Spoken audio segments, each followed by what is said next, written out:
what's coming up on the world today.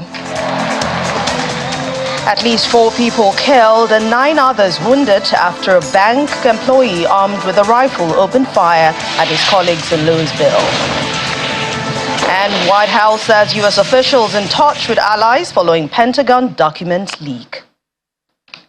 At least 4 people have been killed and 9 others wounded after a bank employee armed with a rifle opened fire at his colleagues in Louisville, Kentucky, while live streaming that attack. The Louisville Metro Police Department said the shooter was fatally shot at the scene, but it was unclear whether from police gunfire or a self-inflicted wound. The department identified the shooter as 23-year-old Connor Sturgeon, who joined the downtown branch of the Old National Bank as a full-time employee just last year. Police identified the dead as 40-year-old Joshua Berrick, 63-year-old Thomas Elliott, 45-year-old Juliana Farmer, and 64-year-old James Tutt. White male, 23. At 8:38, there's a report of shots fired at Old National Bank. Officers were on scene within 3 minutes. The suspect shot at officers. We then returned fire and stopped that threat. The suspect is deceased. This is the only time that I will mention the suspect name in this case. The suspect has been identified as Connor Sturgeon, white male, 23 years of age, who was employed at Old National Bank. His weapon of choice was the rifle. I will state this, that the suspect was live streaming, and unfortunately that's tragic to know that that incident was out there in the capture. From my understanding, right now preliminarily wise, it may change, but my understanding, we have not had any prior engagement with him. I think the thing that people get wrong after the most difficult of times and days, and that's how I've had to see a lot of them, is that today ought to be focused on my friend, and on everybody else's friends and loved ones that are no longer with us. My faith teaches me that while the body is mortal, the soul is eternal. So I know that I will see Tommy again. And I know that all of his families and friends in this community will be reunited in a better place without violence. Hop on out of here. Hop on out of here. Sales. Meanwhile, White House Press Secretary Karine Jean-Pierre said the U.S. President Joe Biden has called on Republicans in Congress to take action to ban assault weapons following the latest shooting in the United States. Mass shootings have become a recurrence in the United States, and so far just this year the nation has experienced 146 mass shootings. These are common sense actions. We saw another senseless act of gun violence, killed at least 4 Americans and injured at least 8 others, this time in Louisville, Kentucky. The President and the First Lady are praying for those killed and injured in the tragic shooting in Louisville and for the survivors who will carry the trauma for the rest of their lives. They are grateful for the LMPD officers who quickly and courageously stepped into the line of fire to save others.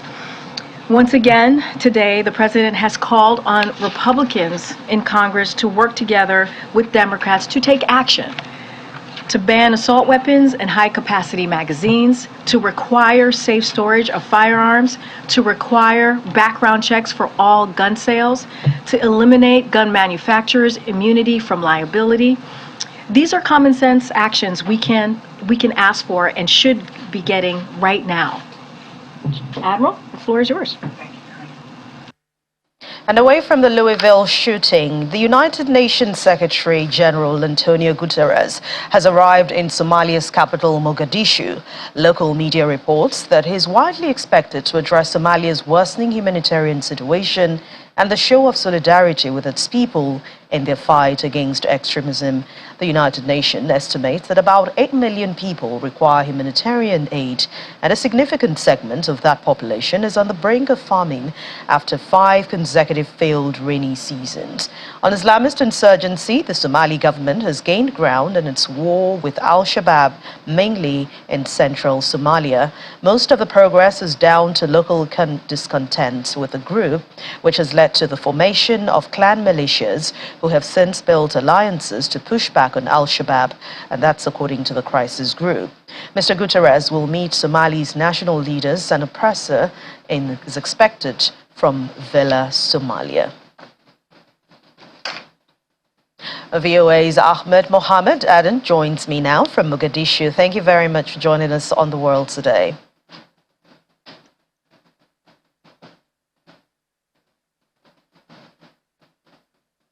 Thank you. I can hear you. All right, thank you.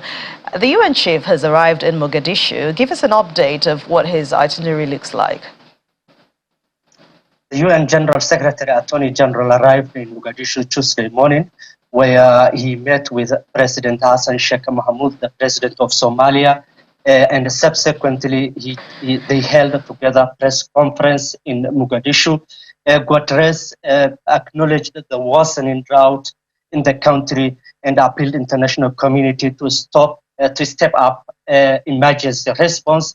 The UN chief went to Baydhaba, where he met with IDPs, people who are displaced by the drought, and he came back to Mogadishu, where he was to meet with the president of Somalia, Hassan Sheikh Mohamud. How significant is this visit to the country? There are two main ways. First one, it highlights the UN's acknowledgement of humanitarian situation in Somalia, and it also highlights the need for robust international humanitarian response. Secondly, it shows the confidence of Somali's efforts in the drought response and the ongoing campaign against the militant group Al-Shabaab. This visit is coming at a time where there's severe drought, as we know, conflict, humanitarian crisis is going on in that country. Do we see Mr. Guterres announcing more funding and support for the country?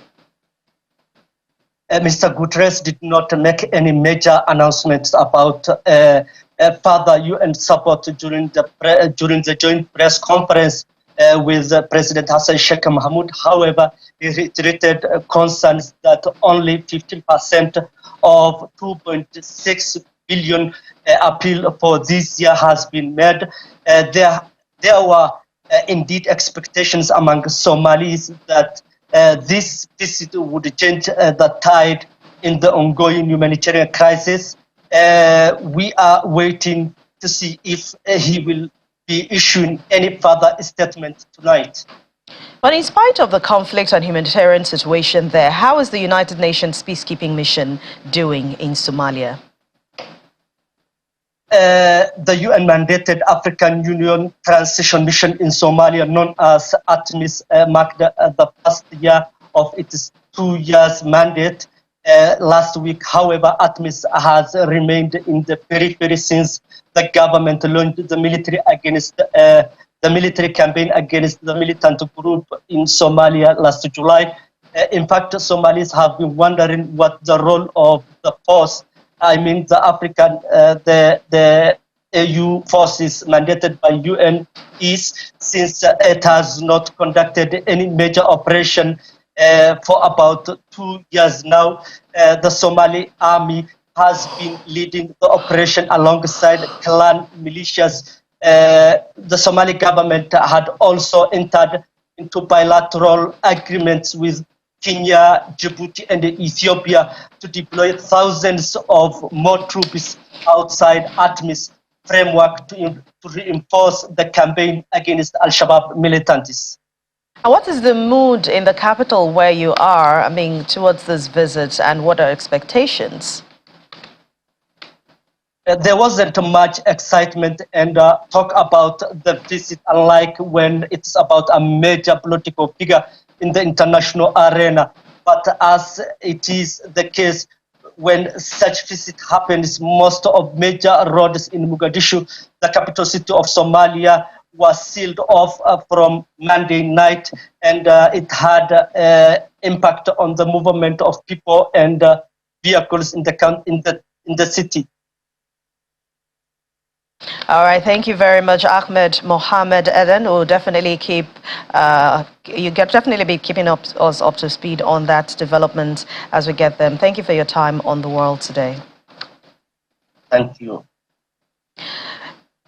We head to Taiwan now, where the President Tsai Ing-wen has slammed China's military exercises, calling it irresponsible for a mature country, saying that it had caused instability in Taiwan and the region. She made the comments in a video message after Beijing ended 3 days of drills around the island.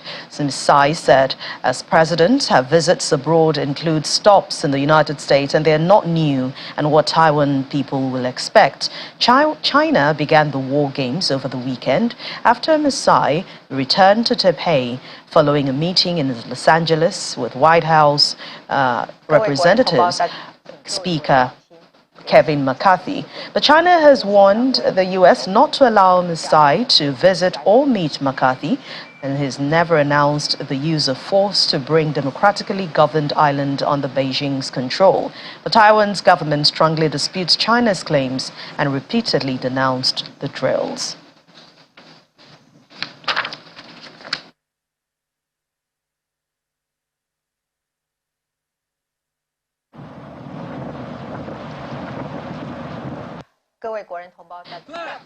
Junior doctors in Britain began a 4-day strike over pay today, saying the morale in the state-funded National Health Service, the NHS, was at an all-time low. Tens of thousands of junior doctors, qualified physicians, who make up nearly half of the medical workforce, are striking for pay rights better aligned with inflation in a walkout that follows a 3-day doctor strike last month. The strike is likely to cause unprecedented disruptions to the NHS, prompting the government to warn of risk of patient safety. The chief of the NHS Confederation, which represents organizations across the healthcare sector, says he expects up to 350,000 appointments to be cancelled during the 4-day strike. The strike is the latest to involve NHS staff following walkouts by nurses, paramedics, and other demanding rises that better reflect annual inflation running at more than 10%. Morale is at an all-time low. I don't remember the last time I went home and felt like I've done a wonderful job, everyone's got the care they wanted, the care they deserved. I don't remember a time I've gone off shift and felt like I had energy for anything left. We're just all running on empty, emotionally, physically. It's a dire situation, but still we all struggled with a question despite that of going on strike, because we love our patients at the end of the day. We want to be there for them and we want to give them the best care. I mean, I'm only 4 years post-graduation, but there's already been suicides from my graduating class. I've got friends who've left medicine because it's broken them. I had to have counselling for PTSD symptoms after the COVID pandemic, because it was a horror, and we're still expected to carry on as though nothing's happened, and deteriorating conditions, and it's getting to the point where we're all at breaking point, not just financially but mentally and physically. We just can't go on like this. So I work in general surgery, and the reality for me is that we're often covering big gaps in the rotas. I spend half my day apologising to patients for their appointments being postponed, for their operations being delayed, for the fact that they've had to wait 10 hours in A&E, and then they come up to the general surgical triage unit and they wait another 10 hours. And I feel awful, because if I was in their position, I would be angry too. They're not getting the care they signed up for, the care that they were promised, the care that they should be getting. And that's because there's not enough doctors on the ground to treat them. Let's talk about reactions from the doctors' strike in the United Kingdom. The British Health Minister, Steve Barclay, has said that junior doctors were making unreasonable pay demands as they began a 4-day strike that is likely to cause unprecedented disruption to the state-funded National Health Service. The NHS is experiencing one of its most severe crises in its 75-year history, overwhelmed with some 7 million patients waiting for hospital treatment, severely affecting areas such as cardiovascular care. Well, I deeply regret these strikes, and in particular the timing, which have been timed deliberately coming straight after Easter. The fact that the BMA junior doctors have asked their members not to tell NHS managers whether they intended to go on strike or not, making contingency planning more difficult, and also their refusal to agree any national exemptions. Other health unions, like the Royal College of Nurses, agreed national exemptions, particularly, for example, for cancer patients, so that those patients weren't impacted. The Junior Doctors Committee has refused any national exemptions, and obviously that puts patients at greater risk. But we're working very hard to mitigate those impacts. I had a call again with NHS England. Well, we want to reach a fair and reasonable settlement with junior doctors. We recognise the hugely important role that they play within the NHS. That's why we stand ready to have meaningful and constructive talks with them, as we have had with other health unions, as we have in terms of responding at the budget to concerns from doctors regarding their pensions. So we are ready to have discussions with them, but clearly a demand for 35%, over £20,000 for some junior doctors is not fair or reasonable, and that is why we've not been able to make progress so far. But we want to engage constructively. We recognise junior doctors have been under significant pressure, particularly from the pandemic, and we want to work with them to find a fair and reasonable settlement. And here in Africa, the Kenyan government has admitted that it is facing a cash crunch that has delayed payments of salaries for thousands of public workers. It says that it had to make tough decisions on whether to pay the salaries or service millions of dollars in external debts due this month. The Treasury has also failed to remit monies to countries, devolved units that oversee public services like health and education. Workers and ministries, agencies and county government have been the most affected by the delays in March salaries. 2 unions representing national and county government employees have issued notices of their intention to boycott work. The Deputy President, Rigathi, also blames the crisis on the former government, which he accuses of borrowing heavily while in power and raiding the Treasury before it left power last year, but has not provided any evidence of these allegations. Presidential Economic Advisor David Ndii says the delayed salaries was not a crisis and termed the situation as operational liquidity crunch. Kenya's public debt now amounts to 65% of revenue. The country needs more than $420 million monthly to pay for salaries and pension for all civil servants. Australian Foreign Minister Penny Wong has said the country has reached an agreement with China to resolve the dispute over barley imports, the latest sign of improving ties between the countries. Speaking to the press, Mr. Wong says the Australia will suspend its case at the World Trade Organization, the WTO, while China conducts a review into duties imposed on grain, adding the government expects a similar result in a second dispute on wine tariffs. At the stabilisation and the resolution of trade, we're pleased that constructive dialogue has resumed. Obviously, stabilisation and the resolution of trade issues will take time, but we are pleased that constructive dialogue has resumed. We've had a number of discussions, obviously, at Foreign Minister level, at Trade Minister, at Assistant Minister level, and also at leader level. As a result of that dialogue, today Don and I announced that the Australian Government has reached an agreement with China that creates a pathway for the resolution of the dispute over Australian barley. We have made clear that we believe there is no justification for the measures that China introduced in relation to barley. We have also made clear that we believe it is in both countries' interests for these trade impediments to be removed. So today I can confirm that China has agreed to undertake an expedited review of the duties imposed on Australian barley over a 3-month period, which may extend to a fourth if required. In return, we have agreed to temporarily suspend the World Trade Organisation dispute for the agreed review period. Obviously, if the duties are not lifted at the end of the review period, we will resume our dispute in the WTO. Thank you. Japan has released its annual foreign policy blue book, in which it said it had grave concerns about China and Russia's increased military operations. Japanese Foreign Minister Yoshimasa Hayashi has said at a news conference that militaries of China and Russia have recently stepped up the frequency of joint activities near Japan. From a national security point of view, the government has given concerns about this, and they believe the need to keep a watchful eye. China's Foreign Ministry spokesperson Wang Wenbin has responded to Mr. Hayashi's comments during a daily briefing in Beijing, saying that Japan was interfering with its domestic affairs and that its cooperation with China does not target a third party and fully complies with international law and practice. Meanwhile, authorities in Cambodia have deported 19 Japanese nationals on the suspicion of involvement in organized phone and online scams. Cambodia's Interior Ministry says the Japanese nationals, all male, were detained in a police operation in the southern city in late January. They were sent to the capital, where they were held until their deportation to Japan.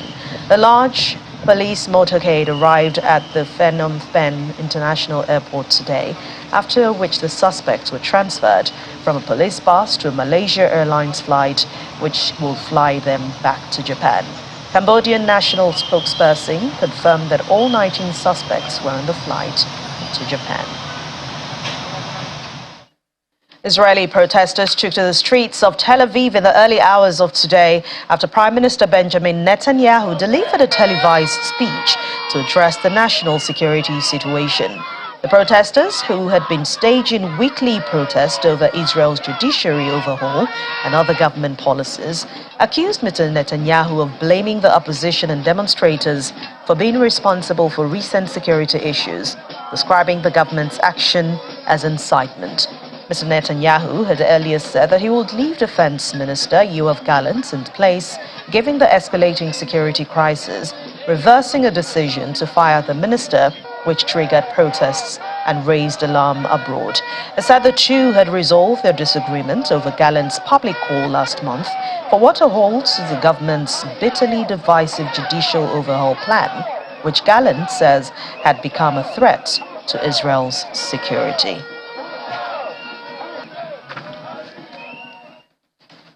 As part of efforts to reduce insurgency and terrorism to the barest minimum, the Minister for Armed Forces and Veterans of the United Kingdom, Mr. James Hepe, is pledging the continuous support of Britain to enable Nigeria combat all non-state actors. The minister, who is on a working visit to Nigeria, says the military relationship between the United Kingdom and Nigeria will be deepened in order to ensure peace in the country. That friendship has been renewed again and again and again since the point of independence, because we have worked together to address challenges like maritime insecurity in the Gulf of Guinea or terrorism in the Lake Chad Basin, and we will continue to do so. Now, a lot of that is connected to training together and sharing tactics and techniques for how to deal with the problems of the day. But also it's to do with a shared inventory, it's to do with operating the same kit. Like, for example, the Husky armoured vehicle, which was a vehicle that was used very successfully by the British Armed Forces in Afghanistan. It's designed to be used in counterinsurgency type operations such as is needed to address some of the security challenges in this part of the world. And so that combination of training together, developing capability together, added to our shared history, is what makes the relationship between the UK and Nigerian armed forces so strong. And I have every confidence it will continue to be strong for many decades to come. And finally on the program, the Philippines and United States militaries kicked off their annual joint exercises today in what officials are saying will be the biggest ever rehearsal of the drills. According to statements made by the armed forces of the Philippines, more than 17,000 Philippines and U.S. soldiers will be participating in these year's Balikatan, also known as shoulder-to-shoulder exercises, which will focus on enhancing maritime and coastal defenses, and the first time ever will hold live fire drills at sea. The war games come after China ended 3 days of military exercises around the Taiwan Strait. During the drill's opening ceremony at the Philippine military headquarters, over 50 activists gathered outside to protest against the joint exercises between both nations. We not only amplify and upgrade the interoperability of our armed forces for mutual defense, humanitarian assistance, and disaster response, but just as importantly, contribute to the peace and stability of the Indo-Pacific region in a definitive manner. This year's Balikatan will be the biggest ever, an indication of the growth of our alliance and how it continues to evolve to meet our shared goals. Clearly, the war games are intended to project U.S. power in Asia. It's not intended to defend the Philippines. It's not intended to help the Philippines modernize. It's really intended to showcase U.S. power, and it is a preparation for war. So what happens after war games is that the U.S. is contemplating that the conflict will escalate. And now that we have more EDCA sites or forward operating bases, the Philippines will eventually be dragged into that kind of conflict, which is not necessarily in our interest, as I said. And that's it on The World Today. Thank you so much for watching. I'm Anne Nwawadu. Please stay safe.